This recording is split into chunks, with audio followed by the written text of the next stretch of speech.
از آدمی که فقط یک کتاب توی زندگیش خونده اونم بیشعوری بوده دوری کن. این آدم‌ها فاز تحلیلگر و روانشناس برمی‌دارن و با توجه به معیارهای این کتاب میخوان ثابت کنن که آدمای اطرافشون بیشعور هستن یا نه.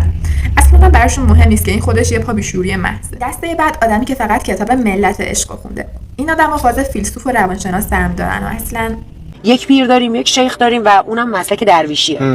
نمیخوام خیلی درباره این آدم صحبت کنم. دسته بعد آدمی که فقط یک کتاب توی زندگیش خونده اونم 4 اثر از فلورانس بوده.